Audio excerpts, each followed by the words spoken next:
I think the reason why both of us are probably willing to take those risks and willing to go out on our own and do it, one, we're very stubborn, I think, and we tend to micromanage everything, and we tend to also, if we're not doing it, we're not sure it's being done right. Although, That's a weakness, not a strength, but no, one that's exactly, particularly prevalent with me. So I think that, I don't know. Personally, I think we had the benefit of, one, the ability to be entrepreneurial because we got lucky early, but also that turning into something that never did I really hope or aspire would ultimately. I've always dabbled in little projects and didn't know that this thing was going to take off or do, even marginally well to the point where it'd make any money at all, much less quite a bit of money. And so that gave me the confidence that, we'd done it before, we can do it again. But are you born with it? I don't know, but it's definitely, a trait that I developed early. I was always trying to sell something or make money somehow from the age of as early as I can remember, 5, 6 years old. She comes from 8 years of music and loving music, and whereas I came from, I'm not a musician. I had no knowledge of the music industry. I made the decision to get into it on a whim because I quit school, walked out in the middle of an exam, and then said, shit, what am I going to do? It was very impulsive. And Richard Branson happened to be on the television screen.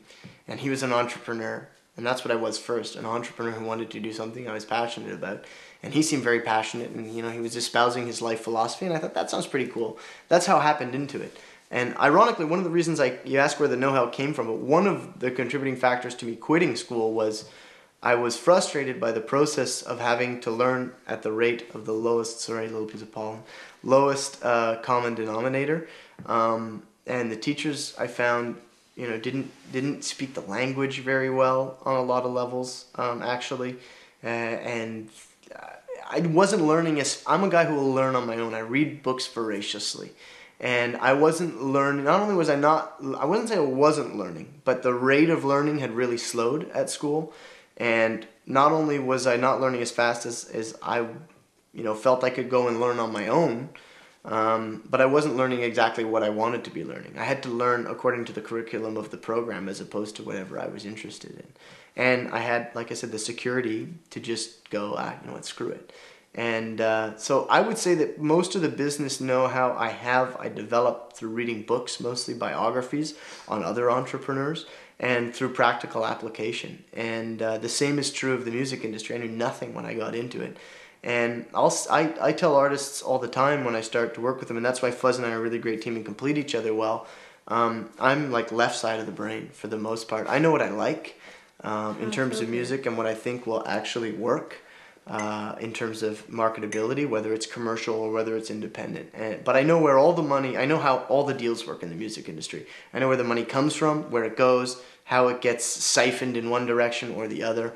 And I learned that from having the benefit, which was exactly the idea, of being in a very substantial independent company that had interest in all these businesses, but where I wouldn't get pigeonholed into being, just in the publicity department or just in the royalties department. So I just was given access to an open book, and Donald and I developed a really father-son type of relationship where I was granted unrestricted access to everything in the company. So I learned it by reading contracts and by negotiating contracts and by talking with the lawyers who we worked with. And it's all just practical experience, I would say.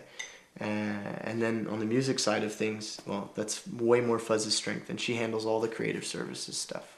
Also, the same thing when we find bands, it's kind of the same process as when we were saying, you find that one person you respect, their taste and all that. So I think that has a big part of it. You go to gigs a lot, you talk to a lot of people, you talk to the people that are there all the time, the sound guys at venues, you talk to the kids that are there, you get out there and you ask what's cool. You also there are certain people that I respect a lot, sound engineers that I really love and respect, and they're also going to say, did you check them out? You should check them out, and you hear stuff like that, and it's being connected to that network of people who are living that scene. Those people, and then it's the same thing. Once you establish a relationship, you know that I could tell you, well, this guy is going to often talk about bands that are more like this, and that's less my shtick. So when he talks about a band and he goes, well, you know what? You may like it, actually.